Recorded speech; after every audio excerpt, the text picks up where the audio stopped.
sejam bem-vindos a mais um Avante Helping Care. Hoje nós vamos tratar de alguns assuntos bem interessantes, que é a avaliação nutricional e indicadores de qualidade na prática.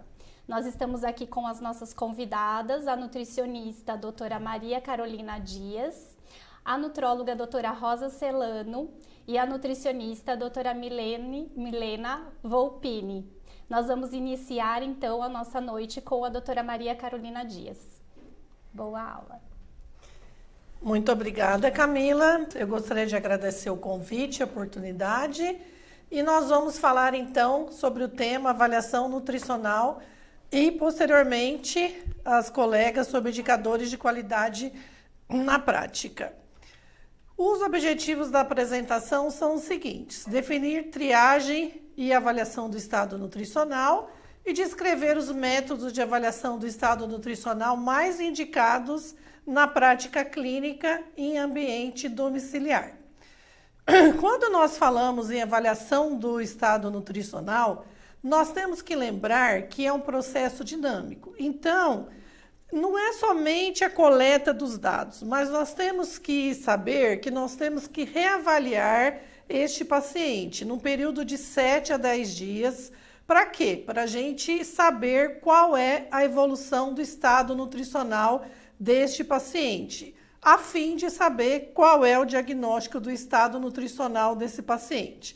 Então, além de fazer o estado nutricional, é importante reavaliar o estado nutricional para saber a evolução e termos o diagnóstico do estado nutricional.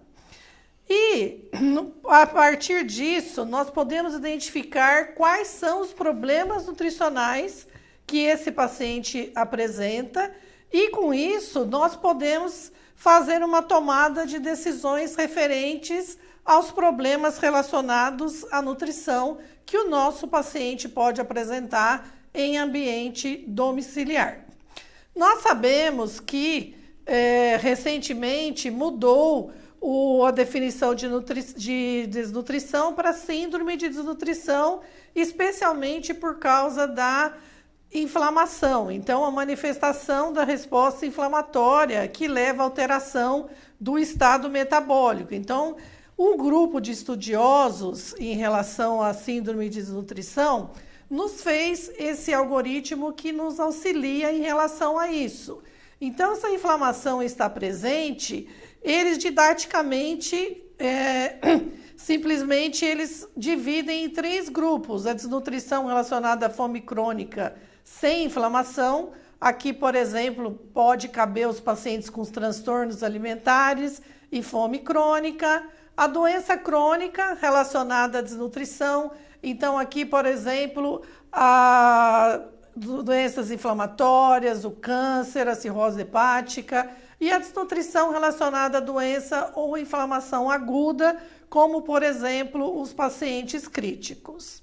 O consenso americano de desnutrição da Sociedade Americana de Enteral e Parenteral, eles nos chamam a atenção pelo seguinte: se o nosso paciente apresentar pelo menos 2 desses itens, ele nos dá um alerta que o nosso paciente pode apresentar desnutrição.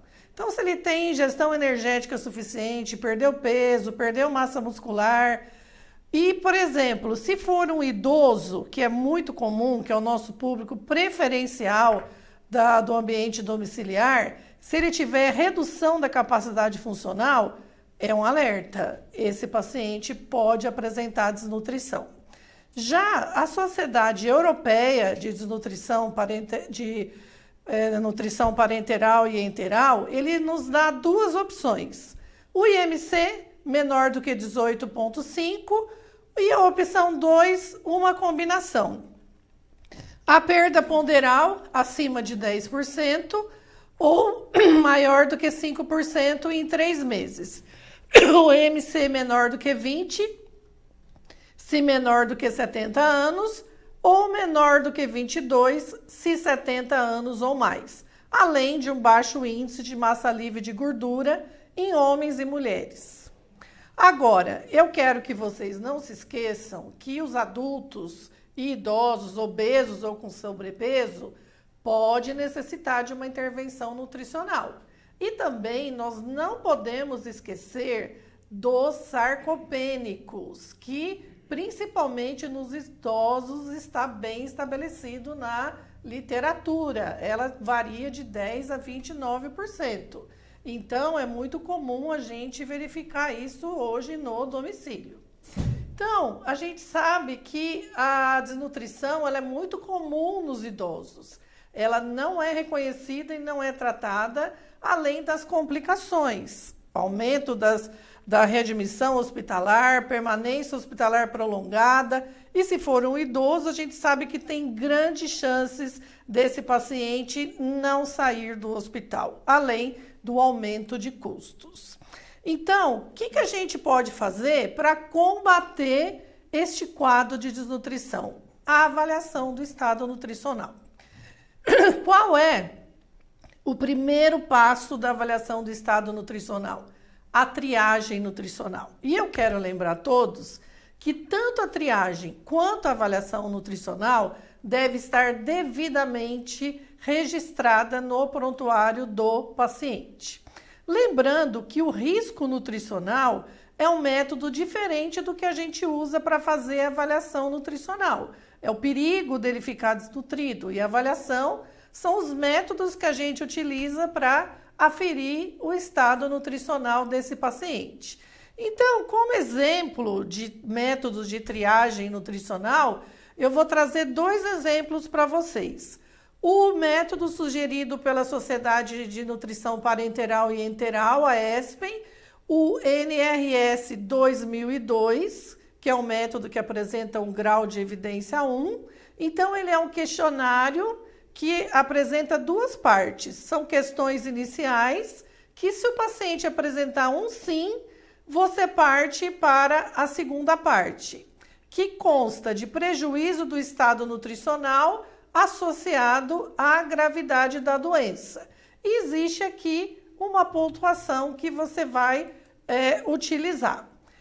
Quando o paciente apresentar 70 anos ou mais, você vai adicionar um ponto. E você vai fazer a soma dos scores. Se o resultado for maior ou igual a 3, o paciente apresenta risco e você vai partir para a avaliação nutricional. Se o resultado for menor do que 3, você vai repetir o método dali a 1 semana ou de acordo com o seu protocolo institucional. Lembrando que esse método pode ser feito tanto para adultos e tanto para idosos. Outro método, esse já foi desenvolvido especialmente para idosos, é a mini avaliação nutricional reduzida. E ela também consta de questões que você tem um score para pontuação, que você classifica o paciente, e ela tem uma grande vantagem, que qual seria? Porque uma das grandes dificuldades que a gente encontra no domicílio hoje é você conseguir coletar o peso e a estatura do paciente. E esse método apresenta essa facilidade. Por quê? Se você não conseguir coletar o índice de massa corporal do paciente, você pode substituir pela circunferência da panturrilha do paciente. Então, é um método bem recomendado para este público. Agora, falando de desnutrição, a gente sempre está acostumado a falar sobre a desnutrição intra-hospitalar. A gente conhece bem o IBRANUTRI, que falou que 48,1% da nossa população intra-hospitalar apresenta algum grau de desnutrição. Em 2016, foi publicada uma revisão sistemática falando que está variando de 40% a 60%. Mas esse estudo aqui mostra que, fora do Brasil, a prevalência de desnutrição varia de 15% a 65%. Entretanto, aqui no Brasil, um home care de Brasília com 105 idosos nos mostra um valor muito superior, de 72,4%. Então, é um valor extremamente alarmante. E agora, de novo, vem a pergunta: como que nós podemos, com a avaliação nutricional, minimizar os efeitos negativos da desnutrição? Um dos métodos que nós podemos utilizar no domicílio é o recordatório de 24 horas. Nós temos, dentro dos inquéritos alimentares, vários métodos, mas esse é um dos indicados, que você pode avaliar, quantificar e definir os alimentos e bebidas consumidos no dia anterior pelo paciente. Mas isso, claro, o entrevistador precisa ser treinado. Um outro método aliado que você pode utilizar é a avaliação nutricional subjetiva global. Por quê? Ela utiliza o histórico do paciente associado ao exame físico para realizar a avaliação. É um questionário que você faz com o paciente e é o diferencial que você utiliza alterações do peso corporal e também funcionais do paciente. Agora, a antropometria não pode faltar no domicílio. E aí vem uma coisa muito interessante. A gente reclama da balança da enfermaria. Ah, eu não gosto dessa balança. Então, vai trabalhar no domicílio, porque aí você tem que levar a sua balança. Você tem que levar a sua bioimpedância, o seu adipômetro, tudo que você quiser, você tem que levar para o domicílio do paciente, porque lá você não vai encontrar nada. Então, você, nutricionista, tem que levar seus equipamentos. E aí vem o primeiro entrave. Por quê? Muitos pacientes, especialmente os idosos, são acamados. Então, nem sempre eles têm condições de levantar para poder a gente coletar peso e estatura. E quando tem, por exemplo, que nem esse idoso, o que a gente verifica? Que ele tem uma alteração da curvatura. Então, com o tempo, eles chegam a perder 2 centímetros. E não adianta a gente querer desentortar ele, não dá. Então, nesse caso, a gente tem que partir para uma estimativa de altura para este paciente. Então, são algumas limitações que a gente tem em relação à antropometria no domicílio. O IMC é um bom método de avaliação nutricional? Ele não é um método maravilhoso, porque ele não leva em consideração a composição corporal. Mas se a gente utilizar ele associado aos outros métodos, ele é um método prático. Mas eu quero lembrar que, como o nosso público preferencial são idosos, a gente tem que lembrar de utilizar a classificação dos idosos para esse público. Aqui eu trago também, para relembrar, que a gente tem que utilizar a estimativa de peso corporal. Eu trouxe a equação de Schunleia, que nós temos tanto para o sexo feminino, tanto para o sexo masculino, e a estimativa de altura corporal, que também nós temos. Esta utiliza a altura do joelho e a circunferência do braço. Então, nós temos que saber se também podemos manipular esse paciente, se ele tem condições da gente fazer essas estimativas, e nós temos também para ambos os sexos. Uma medida que nos auxilia bastante também, que avalia a perda de massa muscular, é a circunferência da panturrilha. Então, nós temos aqui valores para ambos os sexos, menor do que 31 centímetros, e muito interessante que nós já temos aqui no Brasil valores para a nossa população.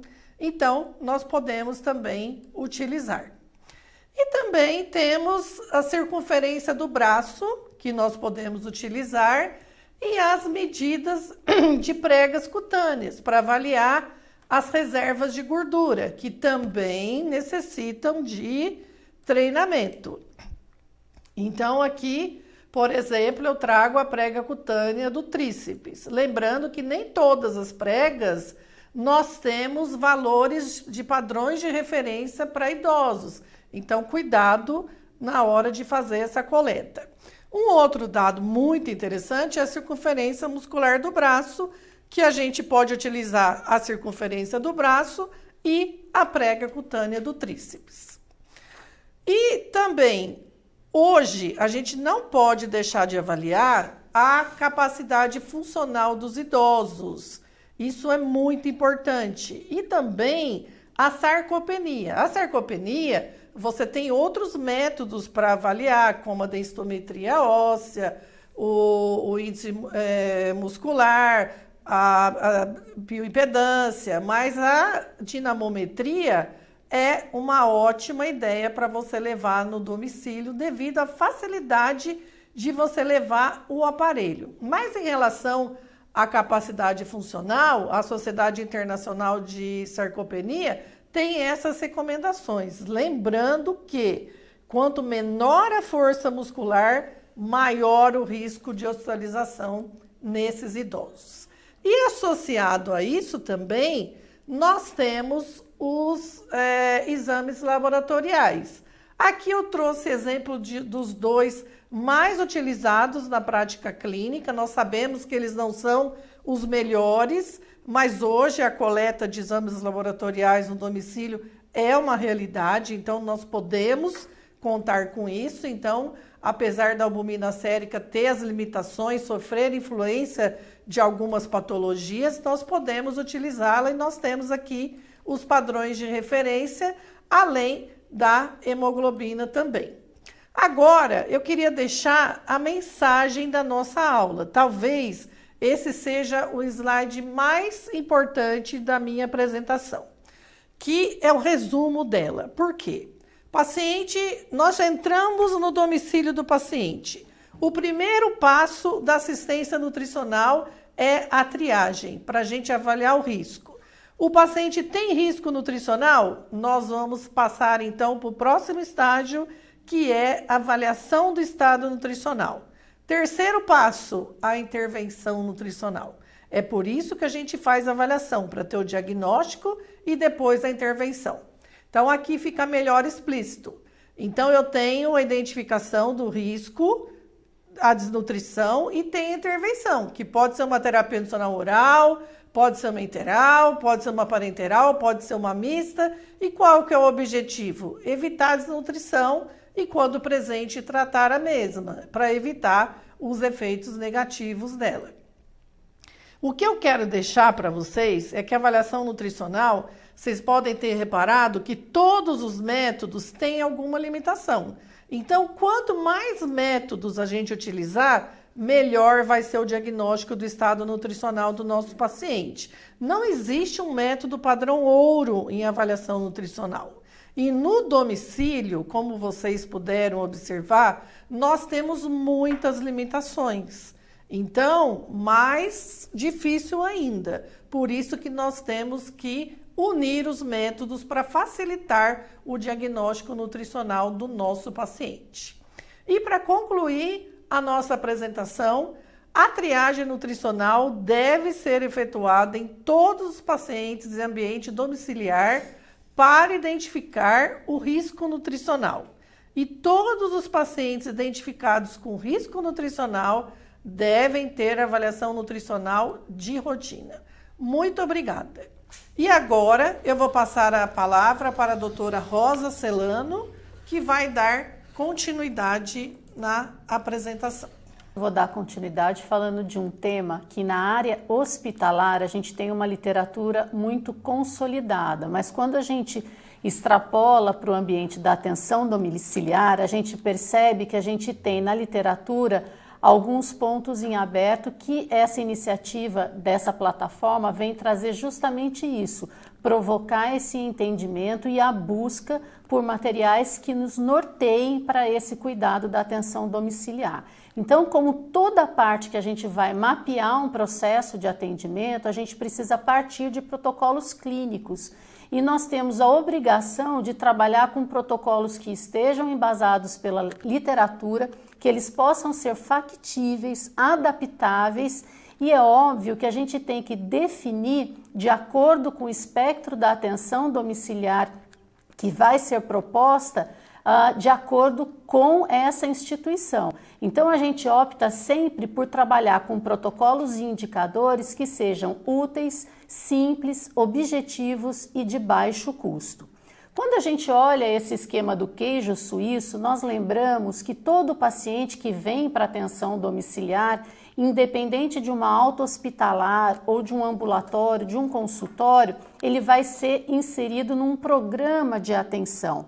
E aí os riscos estarão ali expostos nessa prestação de serviço, desde a admissão até a sua alta. A partir do momento que a gente vai planejar quais são os protocolos escolhidos, quais serão os indicadores e as metas propostas para o nosso serviço, nós temos que ter em mente com muita tranquilidade qual é o perfil dessa população, que geralmente vem de encontro ao que a Carol já mencionou da população idosa, quais são os recursos humanos disponíveis que nós temos nessa atenção domiciliar, quais são as barreiras mais frágeis e mais críticas que muitas vezes diferenciam do ambiente intra-hospitalar, quantos protocolos e indicadores nós pretendemos implantar e, na verdade, saber o que é viável de acordo com a disponibilidade de ferramentas e instrumentos possíveis nessa avaliação, quem vai colher, compilar esses dados.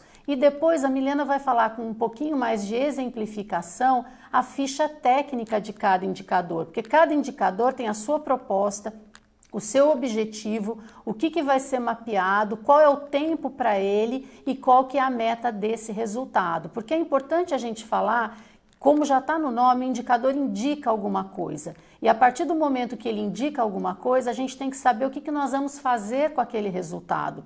E o que vem para a atenção domiciliar que nos chama a atenção? Quando a gente busca na literatura, a gente percebe que há pouca literatura acerca de metas com esses indicadores. Muitos estudos já nos trazem estudos de populações, a Europa traz muitos estudos vinculados à atenção domiciliar, falando dos indicadores, mas eles não propõem metas. E nós acabamos utilizando metas que são intra-hospitalares e adaptando ao nosso serviço.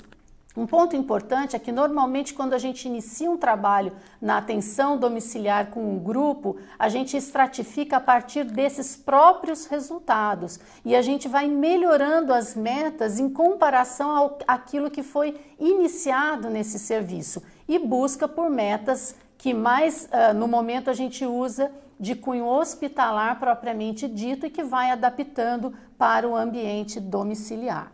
Quando a gente olha no panorama da atenção domiciliar, a gente tem dois caminhos diferentes. Nós temos a assistência domiciliar por meio das visitas e propriamente a internação domiciliar. Todas elas já têm legislação vigente, né, para essa prestação de serviço, lembrando que a gente não pode esquecer nunca de pensar naquele tripé importantíssimo que o IHI já sinaliza, que é olhar esse paciente como um todo.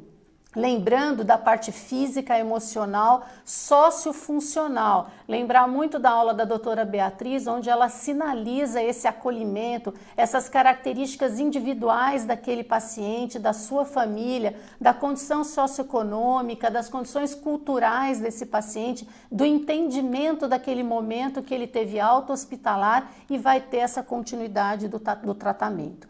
Lembrar que todo indicador a gente tem uma exemplificação subdividindo ele em estrutura, processo e resultados. E nós temos que lembrar que a atenção domiciliar, também como no ambiente hospitalar, ela traz a evolução tanto para a alta desses pacientes, a cronicidade dos casos e, infelizmente, o preparo, porque alguns casos têm o seu final com o óbito. E lembrando que tanto do sistema privado quanto público, nós temos que disponibilizar essas informações e nós temos órgãos de vigilância da saúde com essa prestação de serviço. Na atenção domiciliar, eu trago aqui para sinalizar para vocês que nós já temos a cartilha da segurança do paciente no domicílio, pelo Ministério da Saúde. Se nós lembrarmos o início dessa plataforma, a gente teve uma apresentação onde foi sinalizado que o ambiente domiciliar também já tem a acreditação para esse perfil. E que esses grupos que prestam esse atendimento necessitam buscar por essa melhoria dessa prestação de serviço. E o que é importante a ressaltar? independente se essa estrutura deseja buscar por acreditação, as metas de segurança elas são obrigatórias, independente de você estar vivenciando um processo de acreditação ou não. Eu trouxe aqui alguns dados estatísticos para mostrar, esse é um dado da ONA de abril de 2018, onde no cenário do Brasil a gente tem, pelo CNES, 618 empresas de home care. E do ponto de vista da acreditação ONA, que é uma acreditação nacional, eu não estou sinalizando aqui as certificações internacionais, eu estou usando uma metodologia de cunho nacional, que é a maior para todos os estados, a gente tem nesse cenário, em abril, 7 empresas acreditadas, sendo 4 acreditadas e 3 acreditados com nível de excelência. Trago aqui também para sinalizar que tanto no sistema público a gente tem essas normas por meio do programa Melhor em Casa, onde a atenção nutricional está inserido nesse contexto de orientação, assim como no sistema privado a gente tem caderno de indicadores. Eu trago esses dados porque é importante a gente ressaltar que muito desse contexto sinaliza a importância, mas não traz indicadores específicos para a atuação nutricional. Quando a gente pega um programa conhecido do Rio de Janeiro, chamado Programa Farol, onde tem os sindicatos dos hospitais do Rio, eles sinalizam 2 indicadores que são acompanhados e não há nenhum indicador entre eles com o cunho nutricional. Então isso é importante a gente sinalizar que a gente precisa buscar por essas ferramentas que nos traduzam melhoria dessa prestação de serviço para evitar a desnutrição. Esse manual de atenção domiciliar, ele traz os indicadores assistenciais e administrativos e sinaliza como meta, a partir do histórico dos resultados dessa instituição ou ainda de um referencial de excelência que você possa comparar esses dados. A Aspen também em 2014 publicou uma diretriz referente aos cuidados desse perfil de paciente e a sociedade SBNPE, agora Braskem, também por meio do DITEM em 2011, trouxe a terapia nutricional domiciliar, que sinaliza essas estratégias, mas que também não há ainda os indicadores específicos para atenção domiciliar com as suas metas propostas. Então, a Avante traz hoje essa preocupação de uma proposta de indicadores na atenção domiciliar, e aqui eu não vou sinalizar todos, mas demonstrando que alguns itens, alguns pontos, eles se encaixam muito bem naquele mapeamento que eu mostrei do queijo suíço, onde a gente pode ter riscos maiores.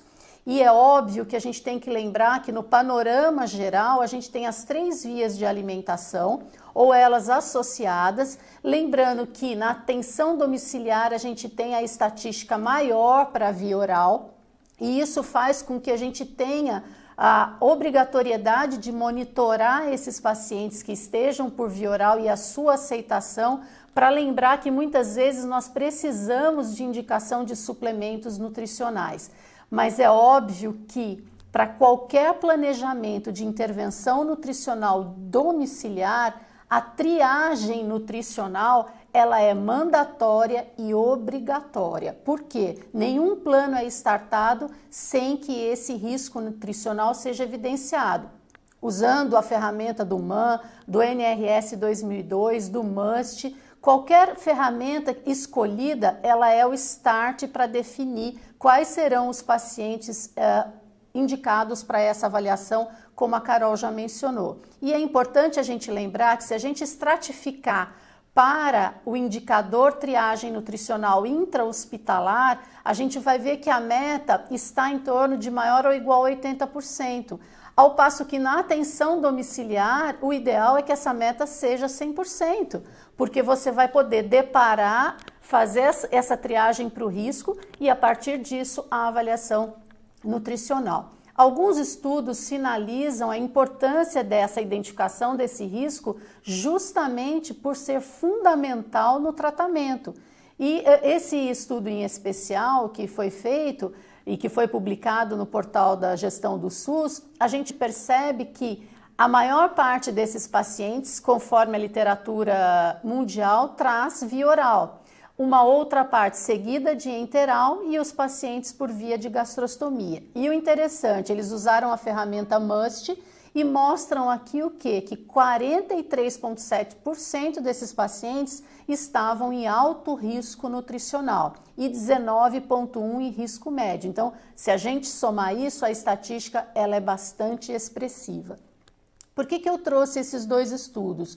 Justamente para nos lembrar que esses pacientes, na maior parte das vezes que vêm para nós, é quase a maioria, para atenção domiciliar, eles vêm de onde? Do ambiente hospitalar. Então, se a gente olhar para esses estudos, a gente vê o quê? Que a estatística da desnutrição desses pacientes ela é muito alta. Então, esse paciente já vai chegar para a atenção domiciliar já com um risco médio ou risco alto, exigindo, necessitando de uma intervenção nutricional individualizada.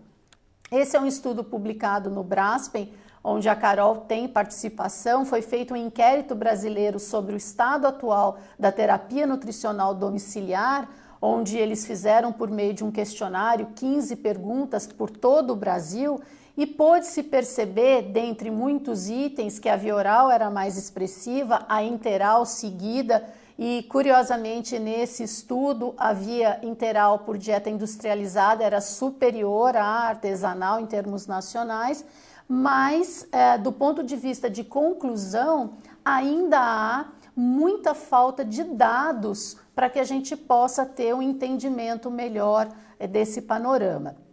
Um dos itens questionados também foi a via de acesso para a terapia nutricional domiciliar. E esse estudo demonstrou que menos que 50% das pessoas que responderam tinham estomia como via de acesso nesse estudo. Quando a gente extrapola para acompanhamento de estudos gerais da literatura, a gente percebe que mais no sistema privado a gente tem uma indicação de estomia mais precoce e no sistema público a gente tem uma indicação menor. Então, esse indicador pode ser que não seja indicado para todos os perfis de atenção domiciliar, mas para muitos poderão ter necessidade de fazer uso desse indicador devido ao uso prolongado da sonda nasointeral, que a gente sabe que traz risco de complicações para os nossos pacientes. Esse é um indicador de lesão de pele que se faz presente no caderno de indicadores, tanto do sistema público quanto do privado. Então, a pele, o risco dela ter a perda da sua integridade, ela é importante no início da atenção domiciliar, assim como aqueles que têm alta do hospital e já têm alta com uma lesão pré-existente. E aí nós temos a obrigatoriedade de gerenciar esses pacientes para que ele não tenha piora dessa lesão. E aí a terapia nutricional ela está diretamente correlacionada, onde o perfil dessa aceitação alimentar, muitas vezes a indicação de um suplemento, o perfil proteico que esses pacientes estão em uso, o perfil de vitaminas vão fazer a diferença para a cicatrização desses pacientes. Um outro indicador muito importante é o risco de broncoaspiração. E aí a gente tem que lembrar que nessa população da atenção domiciliar, a gente tem várias variáveis que podem gerar risco de broncoaspiração. E aí a meta é que esses pacientes estejam com a cabeceira elevada durante esse exercício da terapia nutricional, 100% é a meta deles. E nós temos pacientes portadores de doenças neurológicas importantes, alterações de cognição, alterações com estado de alerta, doenças respiratórias que podem comprometer, pacientes muito desnutridos, próteses mal adaptadas, dentes mal conservados, a consistência que muitas vezes não está adequada para a efetividade e a segurança da deglutição desses pacientes. Então é óbvio que isso aqui vai de encontro com o perfil das equipes e aí é importante que a gente correlacione também ao risco de disfagia. Hoje a gente tem instrumentos que podem ser usados para triar também o risco de disfagia, como o IT10, que é um instrumento muito útil na prática da atenção domiciliar. Perda de acesso interal é um outro ponto bastante crítico, comum de atenção domiciliar.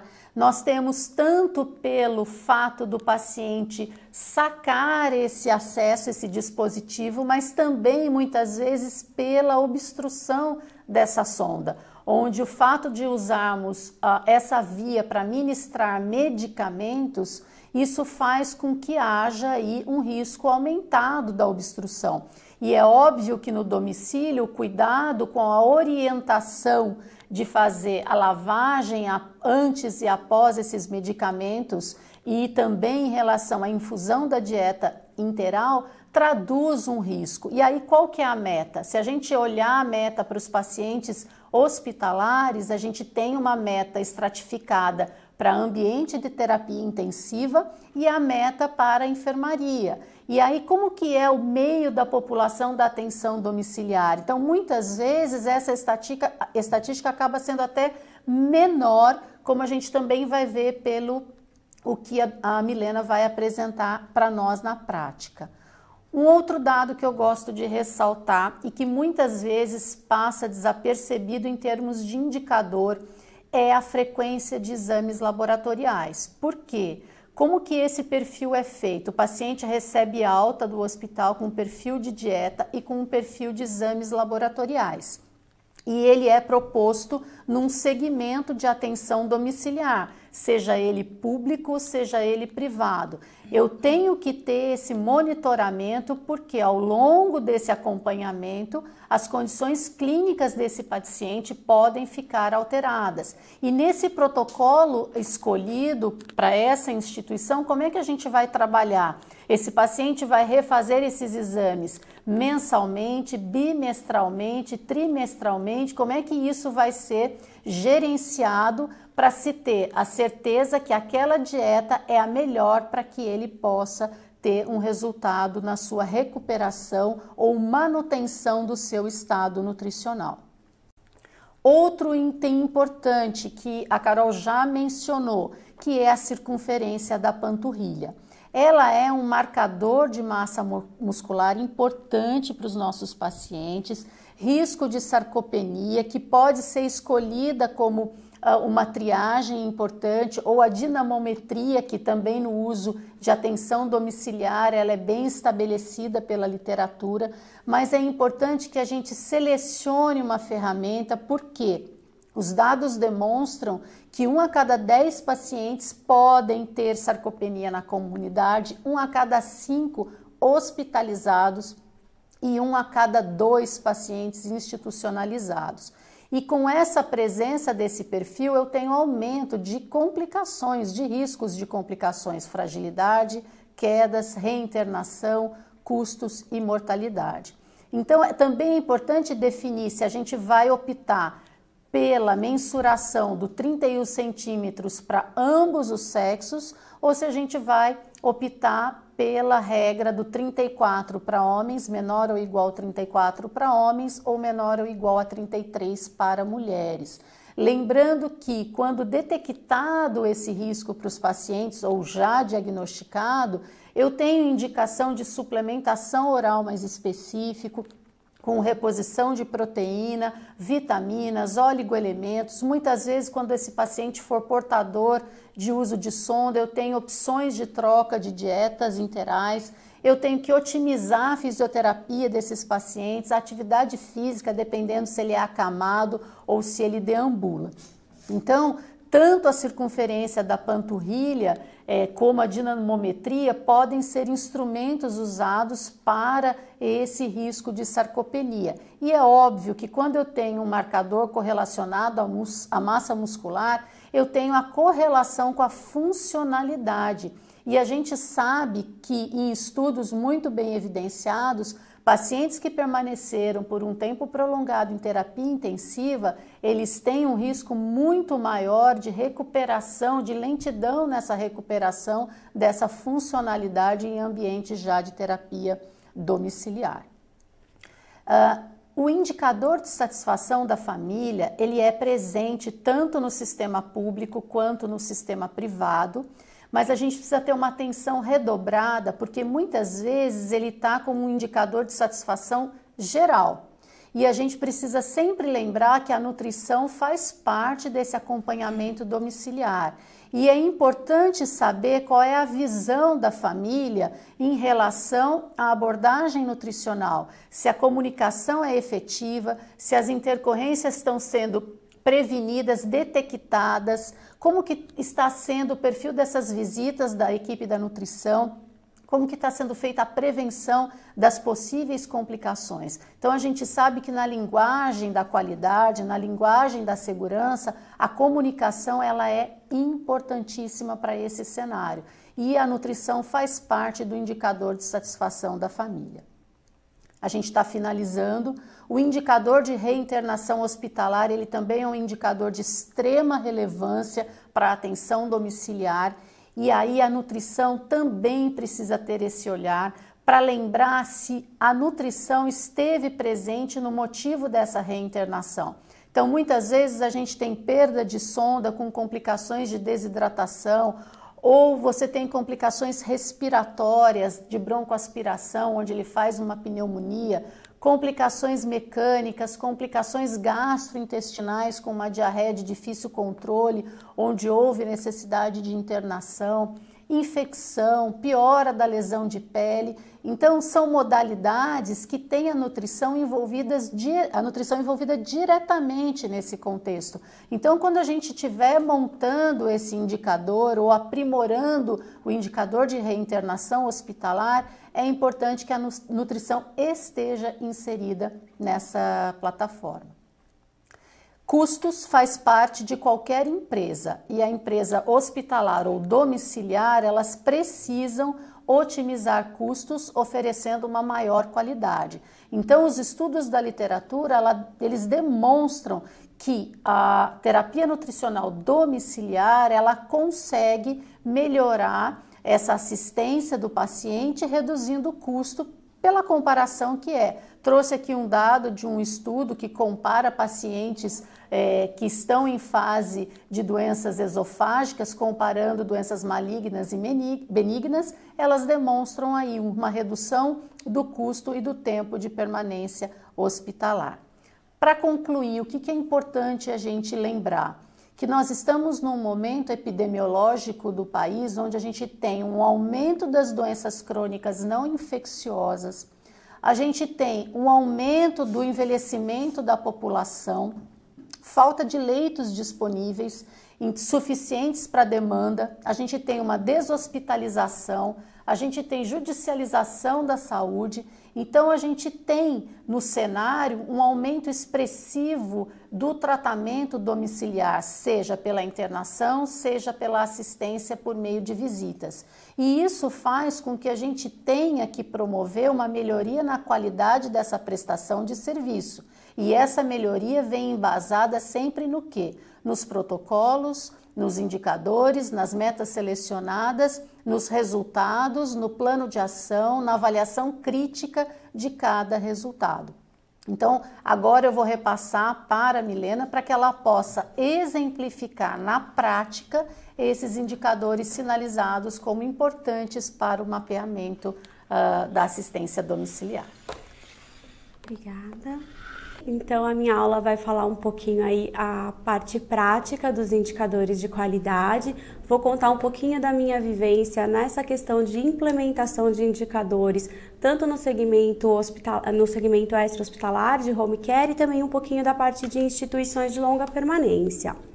Os objetivos dessa aula é identificar as modalidades de aplicação dos indicadores dentro do segmento extra, falar um pouquinho das etapas e dos critérios para a implementação desses indicadores. Vou colocar um pouquinho exemplos práticos dentro da classificação proposta de indicadores e vou falar um pouquinho das principais desafios e dificuldades da implementação. Quando a gente pensa em fazer indicadores de qualidade, acho que a primeira coisa que a gente precisa se perguntar é por que fazer indicadores de qualidade, né? Antigamente, ter qualidade era um diferencial para as empresas, né? Hoje em dia, depois de globalização, na atualidade, ela é um pré-requisito de sobrevivência. Mas, uma vez que se tem a qualidade, é importante que você consiga mensurar essa qualidade. E no momento que a gente for pensar em mensurar essa qualidade, nós não podemos perder de atenção 4 focos principais, que seria a redução de complicações para o meu paciente, a efetividade de um determinado processo que eu vou estar melhorando, otimizar recursos, seja recursos financeiros ou seja recursos humanos, ou aumentar a eficiência de terapia nutricional. Ou eu posso ter dentro desse mesmo indicador mais de um ou outro objetivo sendo proposto para conseguir mensurar. Mas nunca posso esquecer que eu vou medir resultados e principalmente o resultado do meu paciente. O meu indicador ele tem que melhorar a qualidade do meu paciente lá na ponta. Então a gente não pode perder essa ideia, esse objetivo principal. Quando eu estava montando a aula, eu estava fazendo uma pesquisa em relação a tempo de indicadores de qualidade dentro do segmento extra-hospitalar, e aí eu encontrei essa pesquisa da ILSE de 2017, que foi uma pesquisa para hospitais, que fazia para 50 instituições do Brasil, tanto de rede privada quanto pública, e uma das perguntas que faziam dentro dessa pesquisa, há quanto tempo esses hospitais tinham indicadores de qualidade implementados, né? Se a gente for parar para ver, 39% tem indicadores entre 3 e 7 anos e 29% acima de 7 anos. Considerando que a terapia nutricional moderna em hospitais já existe há pelo menos mais de 40 anos, a grande maioria ainda conseguiu implementar, a grande minoria conseguiu implementar em torno de 7 anos, a gente percebe que a implantação efetiva dos indicadores de qualidade ela ainda é muito recente. E isso no hospital, né? E aí fica a pergunta, e no segmento extra-hospitalar, né? Será que a gente consegue mensurar e saber como é que estão esses dados nesse segmento? Eu não consegui achar esses dados ainda, né? Acho que vale aí uma pesquisa, mas por enquanto na pesquisa que eu realizei, esses dados ainda não estão disponíveis para a gente saber. Em quais modalidades nós podemos aplicar os indicadores de qualidade?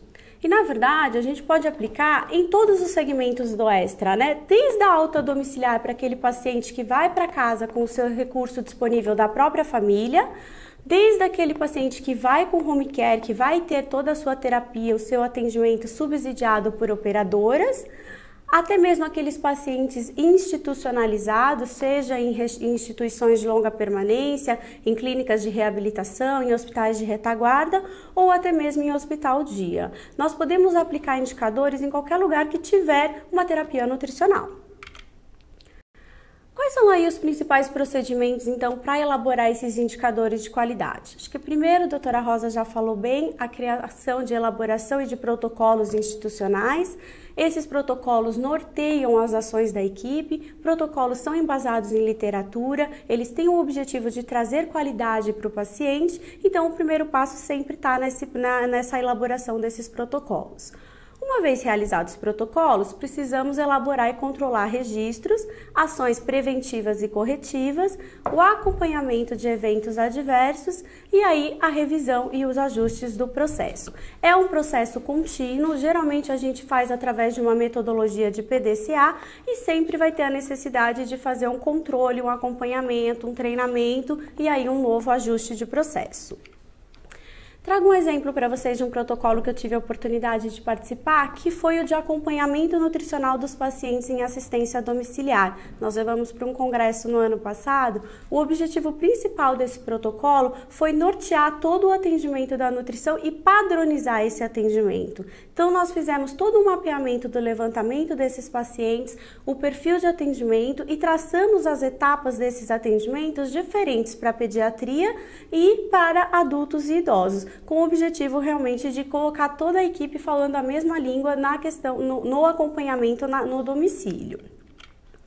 Um outro exemplo de protocolo, que foi até uma parceria com a Nestlé, foi o protocolo de broncoaspiração na atenção domiciliar. Esse protocolo também para esse segmento, conforme também já citado pela doutora Rosa, é de extrema importância e esse protocolo teve um diferencial de trazer toda a equipe, qual é a responsabilidade da equipe na efetiva implementação do protocolo, que isso também é muito importante que toda a equipe esteja muito envolvida e engajada por um objetivo comum, que é ali a melhora do paciente, ou nesse caso, identificar o mais precocemente possível o risco para aquele paciente para broncoaspiração. relação, uma vez então que nós implementamos os protocolos, treinamos a equipe, vamos então começar a definir quais indicadores nós vamos aplicar, a gente precisa criar um modelo de ficha técnica para esses indicadores.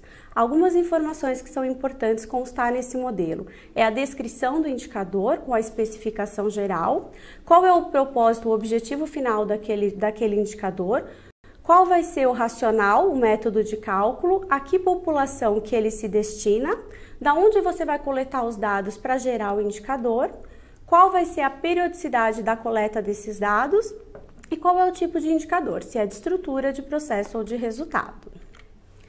Exemplos práticos de indicadores que a gente pode citar em relação à estrutura: disponibilidade e qualidade dos equipamentos disponíveis para avaliação nutricional. Muitas vezes uma fita métrica é suficiente para a gente fazer uma avaliação nutricional, mas a gente já consegue, mas tem muitos lugares que já tem disponível também um hand grip, ou uma BIA, ou até próprio um dinamo, até próprio um adipômetro. E uma vez que você tem esses equipamentos, é importante que eles estejam calibrados e que as manutenções sejam realizadas, para você partir de um dado correto.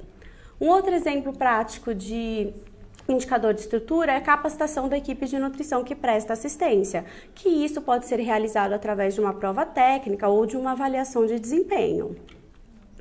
Um exemplo de um indicador colocado numa ficha técnica que a gente aplica é a frequência de atendimentos realizados pela nutrição versus o número previsto. O objetivo desse indicador é entender se todos os atendimentos que estavam previstos para ser realizados foram efetivamente realizados, né? E qual o número de nutricionistas disponíveis por paciente. A unidade de medida é percentual, a fonte de dados que a gente consegue esse dado é de protocolo, é de prontuário eletrônico, a meta é maior do que 95%. A meta desse indicador, também conforme já colocado pela doutora Rosa, muitas vezes nós não temos disponível essa meta nem na literatura e nem em centros de referência. Então, muitas vezes a gente tem que pegar o histórico do serviço e aplicar aí uma medida, uma melhoria dentro do processo e monitorar dentro do seu processo, do seu histórico já existente. Um outro exemplo de indicador que a gente pode aplicar é o indicador de desempenho. Esse indicador é importante para que você garanta que toda a equipe esteja dentro do padrão de qualidade adotado. É um indicador super importante para conseguir qualquer certificação de qualidade, seja o selo que a instituição optar, todas essas instituições pedem, é um critério para conseguir, tem que ter essa avaliação, e essa prova ela pode ser anualmente ou semestralmente. Eu trouxe um exemplo de um modelo que eu aplico na instituição de longa permanência. No caso, foi optado por uma avaliação de habilidades, então faz o acompanhamento da profissional desde o momento que ela aborda o residente na admissão até o momento que ela evolui isso no prontuário final. Então, as etapas que estão descritas nessa avaliação de desempenho é conforme o protocolo da instituição. Caso alguma dessas etapas não seja feita corretamente, essa profissional é treinada e é reaplicado novamente, de forma que você garanta que toda a equipe esteja dentro do padrão de qualidade esperado. Exemplos de indicadores de processo que nós também podemos aplicar nesse segmento: a triagem nutricional em até 72 horas, a frequência de reavaliação periódica do planejamento nutricional em terapia nutricional, a frequência de obstrução de sondas e também a frequência de reinternações hospitalares. São alguns dos exemplos. Trago aqui para vocês um exemplo de frequência de obstrução de sondas.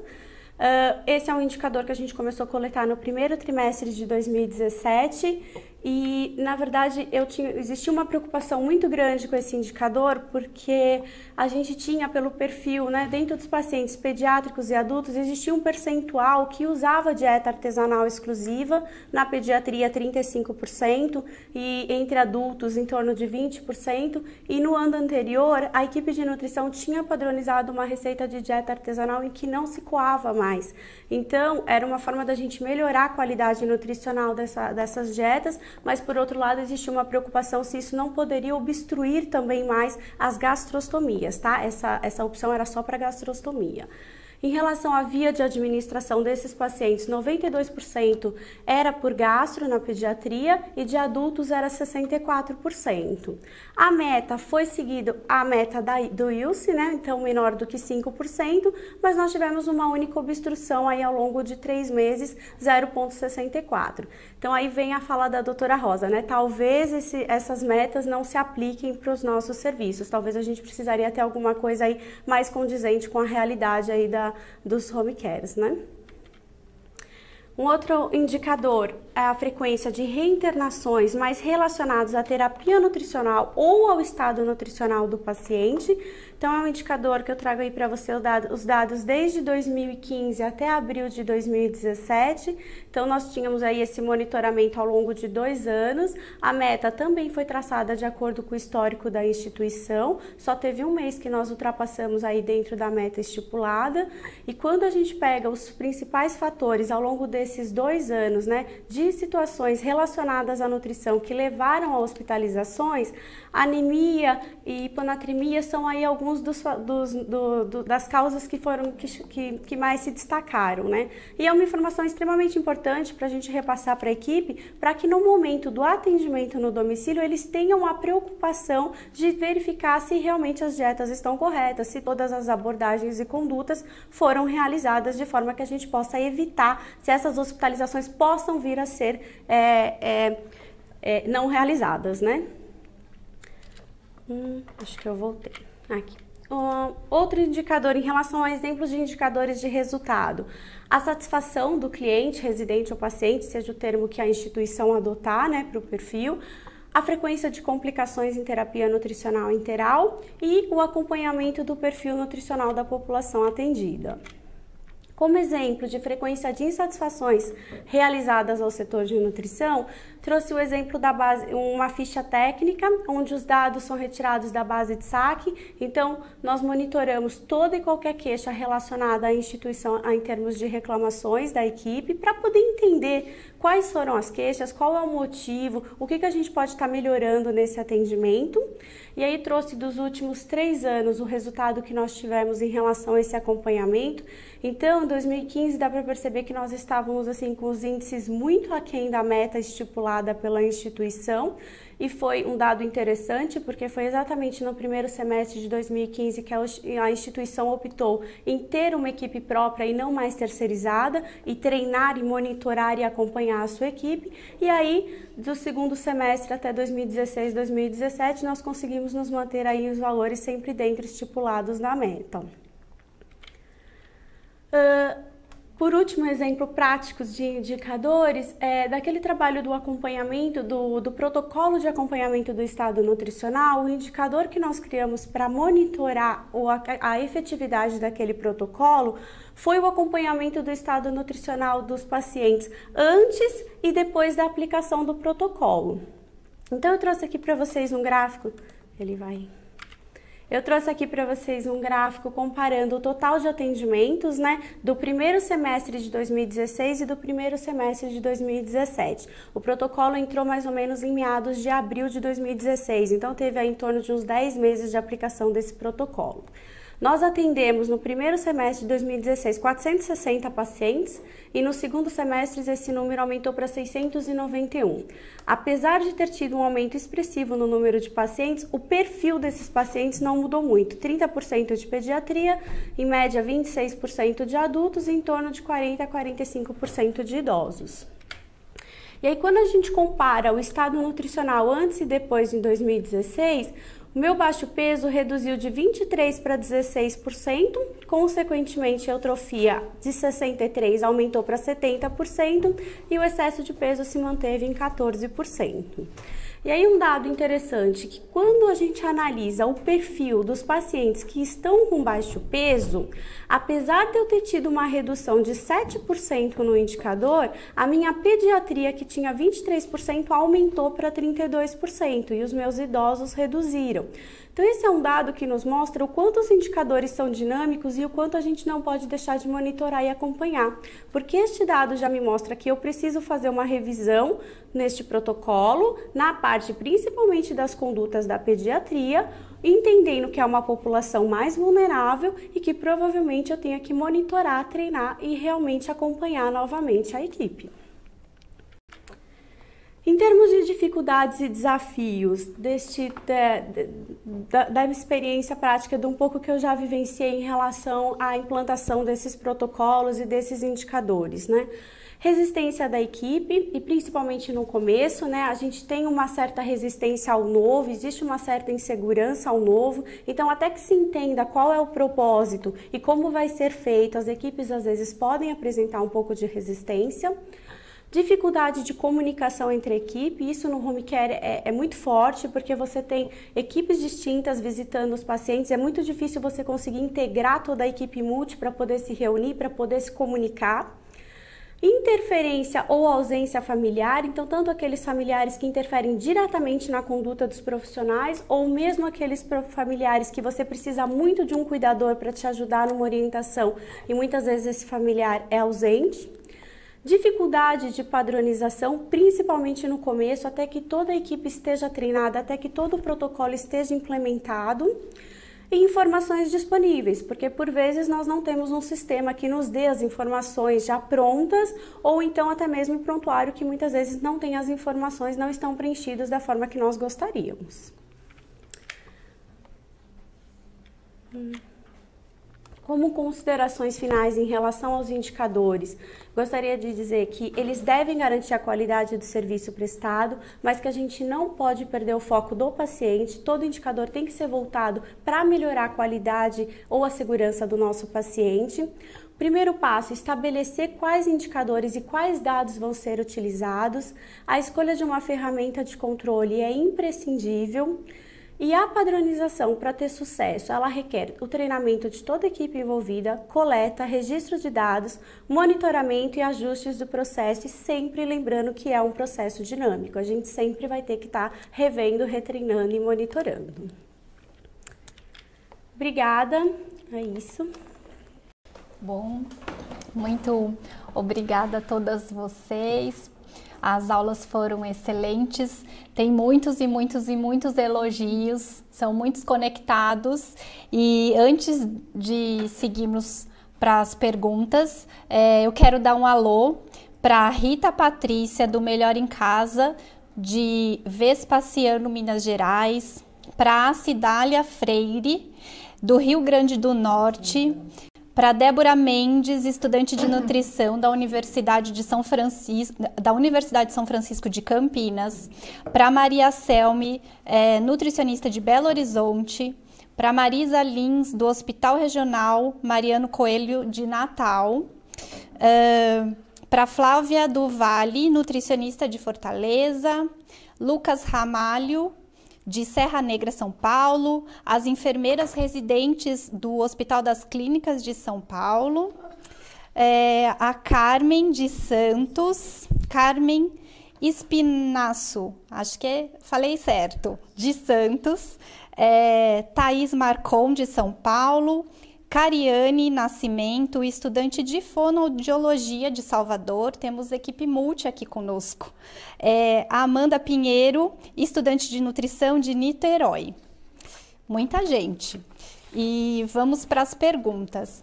Eu vou começar então, acho que para a doutora Maria Carolina, algumas perguntas sobre avaliação nutricional. Então, a primeira delas é da Francinete, de Imperatriz, Maranhão. Gostaria de entender melhor como interpretar a triagem final, principalmente quanto à gravidade das doenças. Por exemplo, um paciente com uma redução no consumo alimentar por causa de litíase biliar entraria em qual classificação?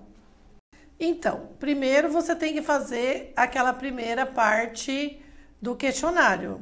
Então, se o paciente responder um sim, no caso, se você fizer o NRS 2002, que eu acho que é referente à sua questão. Em relação à gravidade da doença, esse seu paciente entraria no score 1, porque como ele tem litíase biliar, então ele entra no score 1 de gravidade da doença. E o estado nutricional, você vai ter que avaliar aí a perda de peso que esse paciente apresentou, ou o IMC dele e a ingestão alimentar que esse paciente apresenta. Aí você vai fazer a pontuação e vai avaliar se o score dele é maior ou igual a 3 para finalizar a sua triagem nutricional. Certo? Vou continuar ainda com você. Sim, ainda sim. sobre a avaliação nutricional. Então, a Rainanda, de Juazeiro do Norte, ela pergunta, ela trabalha num hospital público, onde a maioria das avaliações são feitas através de estimativas, principalmente por conta dos pacientes com edema ou anasarca. O que geralmente se utilizar por conta desse peso que é estimado e geralmente pode superestimar ou subestimar, então como trabalhar com avaliação nutricional nesses pacientes? Boa noite, Rainanda. Muito obrigada pela sua pergunta. Se o seu paciente tem edema e tem anasarca, então eu vou te contar uma coisa. Você já tem uma limitação na sua avaliação nutricional. Porque assim, pacientes com edema, já fica difícil a gente fazer o peso desse paciente. O que você poderia utilizar? Nós temos uma tabela de edema que a gente desconta o edema do paciente, tá? Então, a gente desconta raiz da coxa, por exemplo, 12 quilos, em média, para anasarca. Então, a gente tem essa tabela que a gente pode utilizar. Mas é meio que uma contraindicação para antropometria você ter o edema, mas você tem outros métodos de avaliação nutricional que você pode utilizar para o seu paciente para fazer esse diagnóstico.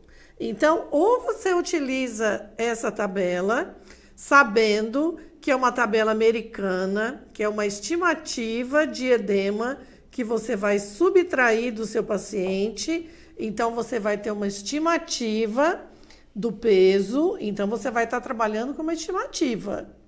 Então, não vai ser o peso real do paciente, certo? Então, você não pode esquecer desse detalhe. Então, foque mais nos outros métodos de avaliação que são mais confiáveis para o seu paciente. Claro que você vai precisar do peso, porque assim, o peso acaba sendo um cálculo básico para a gente fazer as necessidades calóricas e proteicas do paciente. Então, a gente precisa, pelo menos, para esse cálculo. Ainda falando um pouco de avaliação nutricional, mas acho que isso agora eu posso estender a discussão para todas vocês. Tem uma pergunta da Tatiana, de Serra, Espírito Santo, e ela fala, sendo o paciente idoso um indivíduo já com risco nutricional pela própria idade, mesmo assim ainda devo realizar a triagem nutricional? Posso ir direto para a avaliação nutricional? Então, acho que eu queria pedir a discussão de todas, não só pela questão de utilizar, sim, a triagem nutricional ou não, mas também pensando nessa população e o que a gente pode fazer com os indicadores de qualidade para melhor evolução desses pacientes e para a qualidade do serviço que esse paciente for atendido. Eu vou fazer uma observação, depois eu deixo as duas nutricionistas complementarem. Se você considerar, existe um fato que em terapia intensiva, muitos serviços determinam que não se coloca a avaliação de risco nutricional, porque já se considera todos com risco nutricional. Então, esse protocolo da triagem, ele fica excluído e todos estão considerados com risco e vão diretamente para uma avaliação nutricional. Então, se você optar por essa ferramenta de escolher que todos os seus pacientes em atenção domiciliar não precisa desse risco, porque você vai aplicar a avaliação nutricional como um todo, você pode definir isso em protocolo e já partir direto para a avaliação nutricional.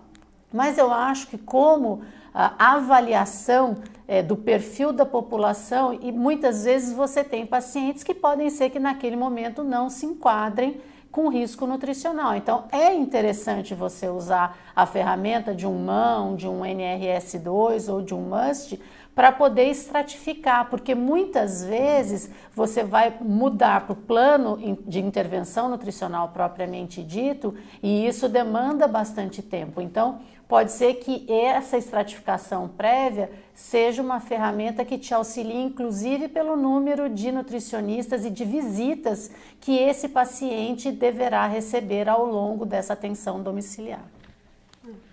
Acho que eu complementaria dizendo que, apesar de todo idoso já ter o risco nutricional, a MAN é uma ferramenta exclusiva para idosos e foi validada para idosos, então todas essas particularidades devem ser consideradas, o instrumento deve ser aplicado, até porque aí você também vê uma parte de consumo alimentar. Quando você aplica a MAN na íntegra, ela tem outras questões referentes a consumo alimentar que muitas vezes, por mais que você faça a avaliação antropométrica no todo, às vezes você não consegue fazer essa abordagem. E que também acaba sendo interessante para que você aplique e reaplique, tá? Às vezes no home care a gente não reaplica toda a visita, mas a cada trimestralmente ou semestralmente, mas que você tenha parâmetro de comparação se esse número teve melhora ou piora, porque também impacta aí, tem outros fatores que não só aí só a parte de avaliação nutricional propriamente dita. Então eu acho super válido aplicar e manter como rotina.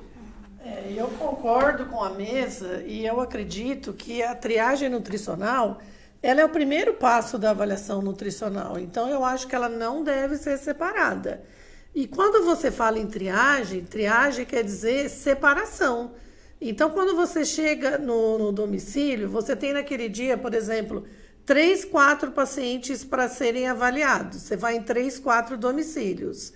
Então quando você chega e faz a triagem no primeiro domicílio que você vai e esse paciente tem risco nutricional, você vai e faz uma avaliação nutricional detalhada.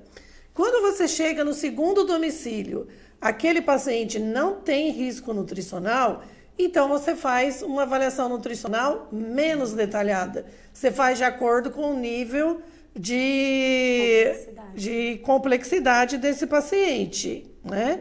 O nível de atenção. Então, na verdade, você vai otimizar o seu tempo de assistência nutricional. E hoje isso, para o profissional nutricionista, é ouro.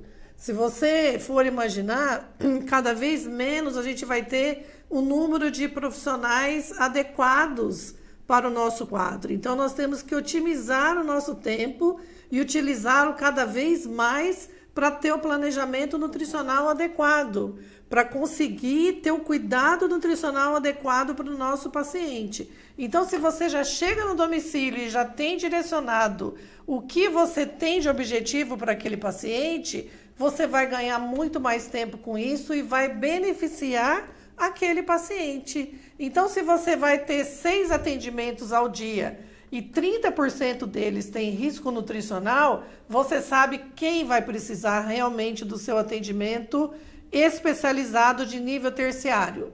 E quem vai ter nível secundário e quem vai ter nível primário. E todos vão se beneficiar e você vai ter a sua rotina adequada e vai conseguir fazer um planejamento nutricional adequado. Então, eu acho que realmente a triagem é mandatória. E eu quero lembrar que existe uma portaria, tudo bem, que eu quero lembrar também que ela é uma portaria de legislação de terapia nutricional, a 343 de 2005, para nível de internação. Nós não temos uma legislação ainda em home care, mas nós estamos lutando para isso. E a gente sabe que tudo que a gente tem em internação, a gente transporta para o domicílio. Então, o que a gente usa de avaliação nutricional na internação, a gente transporta para o domicílio. Então, pense que você está atendendo uma legislação de terapia nutricional. Obrigada. Para a doutora Rosa, a Daniela Vulcano de Botucatu pergunta que ela gostaria de saber se alguma das referências citadas na atenção domiciliar existe um checklist para avaliar as condições higiênico-sanitárias do domicílio. Tem sim, tem na parte da estrutura, depois eu posso passar para a equipe da Nestlé, um item que vincula as condições da estrutura da família que está recebendo essa atenção domiciliar. Então, para poder avaliar a residência, a questão da higiene, quais são os pontos importantes para que você possa ofertar a terapia nutricional, seja ela oral ou enteral, com segurança para esse paciente. Ótimo. E eu quero passar agora uma pergunta para a Milena, até fazendo um resumo de tudo que nós vimos aqui, né? Então, a importância da avaliação nutricional nesses pacientes, a doutora Rosa trazendo toda essa parte também do domiciliar, o que nós temos hoje, o que é possível adaptar, enfim, o que a gente tem de referência e indicadores de qualidade para o canal extra-hospitalar. E, Milena, como você traz os indicadores na prática, a gente sabe também que no canal extra-hospitalar existe muito a equipe terceirizada, né? E que seguir numa comunicação, numa mesma linguagem com a equipe terceirizada nesse canal acaba sendo um desafio. Então, na sua experiência, na sua prática, o que você pode contribuir e trazer para a gente com isso? Então, na implementação desses indicadores de qualidade e trazendo essa equipe terceirizada nessa mesma comunicação. Sim, a gente tem mesmo equipes terceirizadas, mesmo a equipe de nutrição sendo própria em algum momento no passado, toda a equipe já foi terceirizada. Primeiro você precisa escolher uma empresa parceira e que entenda os objetivos e os princípios da instituição onde você quer chegar. Então, primeiro definir os parceiros de forma adequada. Depois que você define esses parceiros, essas pessoas têm que entrar muito próxima com vocês nos treinamentos. Então, os nossos parceiros, eles também participavam das reuniões em relação aos indicadores, eles também são avaliados em relação a desempenho. Toda a equipe do terceiro também é aplicada uma prova de desempenho, e aí a cobrança e a constância é de ambas as partes, então tanto do serviço do terceiro quanto da própria instituição. Então a gente também monitora os indicadores do terceiro e também cobra deles a questão principalmente de monitoramento de qualidade da equipe num todo, tá? Eu diria que, mas o principal é você realmente escolher e aí alguém que acredite e que também vai buscar essa qualidade junto com vocês, né, com a instituição. E tem uma pergunta da Mariana Leite da Silva, de Atibaia, e ela pergunta sobre o seu protocolo. Então, onde ela pode visualizar o protocolo de atendimento domiciliar e o de broncoaspiração? Tá. O de broncoaspiração foi disponibilizado pela Nestlé, eu acho que talvez a gente até consegue mandar. O protocolo de atenção domiciliar tem o pôster, que a gente consegue disponibilizar, mas a gente está publicando ele ainda na íntegra, mas ainda não está pronto. Vou pedir um pouquinho de paciência, que quando a gente terminar, a gente manda para uma revista para publicação. Obrigada. Nosso tempo está quase se esgotando, mas eu acho que dá para fazer mais algumas perguntas. A Flávia Augusta do Nascimento, de Condado, Pernambuco, ela pergunta: em caso de diagnóstico de sarcopenia, a suplementação desse paciente via oral seria deixa eu ver, a suplementação hipercalórica auxiliaria mais rápido na recuperação desse estado nutricional, um paciente sarcopênico? Obrigada pela sua pergunta. Na verdade, o paciente sarcopênico, o que ele precisa é de uma suplementação proteica. Então, claro que a gente precisa ajustar a necessidade calórica dele, mas ele precisa, na verdade, de uma oferta proteica maior, cerca aí de 1,5 gramas de proteína por quilo de peso, associada à atividade física. E no ambiente domiciliar, geralmente, né, por causa dos idosos, a equipe indica a associação da fisioterapia. Então, é muito importante, não adianta você aumentar a oferta proteica se você não associa ao exercício físico. Os estudos mostram que isso realmente não funciona. mas é muito importante essa associação da oferta proteica, a Sociedade Internacional de Sarcopenia e os últimos guidelines da ESPEN também de sarcopenia indicam isso. O aumento da oferta proteica, 1,5 gramas por quilo de peso, associado aí ao exercício físico e ou à fisioterapia. Posso complementar? Claro. Queria só fazer uma complementação da Carol, lembrando que como esse paciente está em uso de via oral, os estudos também demonstram que não só a quantidade e a qualidade da proteína vão fazer diferença e o fracionamento dessa oferta proteica como suplementação ao longo aí das 3 refeições desse paciente sarcopênico. Eu vou aproveitar já para fazer uma pergunta então para a doutora Rosa. Nós falamos muito sobre essa questão dos indicadores de qualidade nesse ambiente extra-hospitalar e falando também um pouco do ambiente hospitalar, um indicador de qualidade voltado para alta pode fazer uma boa diferença na evolução desse paciente ao ele ser encaminhado para o domicílio, seja a rota que ele seguir. Então, eu também peço para que a doutora compartilhe essa experiência desse indicador na alta, para que esse paciente siga a rota, enfim, adequada, e depois, lógico, seja a rota que ele seguir na instituição, ele continuar sendo atendido por uma equipe ou uma instituição que tenha implementado os indicadores de qualidade, como uma engrenagem. É importante, Camila, porque assim, a alta de um paciente internado, ela não acontece no dia da alta, esse é um primeiro ponto, ela acontece ao longo da internação. Por quê? A gente tem que conhecer qual é o perfil desse paciente, se ele está num sistema público, se ele está num sistema privado. Se ele é público, se ele vai fazer uso de buscar essa dieta industrializada, como que ele vai fazer isso, se ele vai comprar, se ele vai entrar no programa de autocomplexidade do governo, se a gente vai ter que fazer esse preenchimento, se é privado, se ele vai para home care ou se ele vai para a equipe própria da família tomar conta. Então a gente tem que conhecer todo esse mecanismo envolvido desse paciente. E aí existe um indicador, sim, obrigatório de alta hospitalar, onde você registra essa entrega de orientação, que não pode acontecer só no dia, é o fechamento no dia da alta, mas ao longo da internação para você entender. E no dia da alta, isso tem que estar muito claro, esse protocolo de entrega dessa orientação, que muitas vezes a gente faz uma coisa escrita, acompanhada de um vídeo explicativo para tirar as últimas dúvidas prévio a essa alta hospitalar.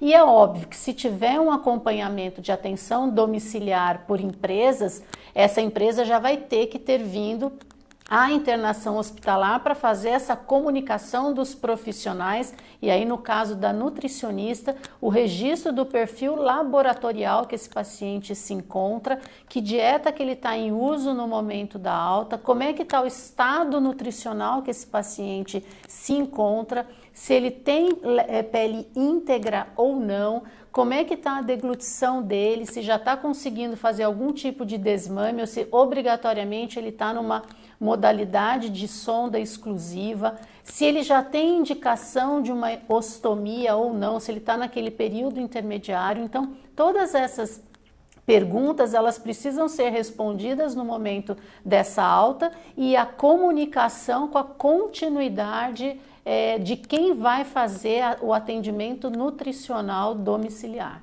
Isso faz toda a diferença, porque a falta da comunicação da equipe intra-hospitalar para o segmento extra-hospitalar, isso traduz em risco de complicações posteriores e riscos de reinternações mais precoces. Obrigada. Bom, eu vou para a última pergunta, que nosso tempo já se esgotou. Para a Milena e a doutora Rosa, pensando nos indicadores de qualidade, então, no extra-hospitalar, numa instituição da parte nutricional, aquela instituição que pensou, nossa, tem tantos indicadores, qual que eu vou implementar? O que vocês recomendam? Da onde começar? Qual o primeiro indicador? Bom, eu vou falar na parte do perfil do acompanhamento e depois ela vai falar na parte prática. Óbvio que tudo se inicia com a triagem. Então, triagem nutricional é o start para o plano de intervenção nutricional. Ele faz parte, é lógico que a gente já discutiu que a literatura é escassa englobando esse tema, mas a gente sabe que triagem, estado nutricional de entrada desses pacientes na atenção domiciliar e o acompanhamento são dados obrigatórios. E é lógico que aquilo que eu coloquei na primeira pergunta da criação dos indicadores, qual é o perfil da população?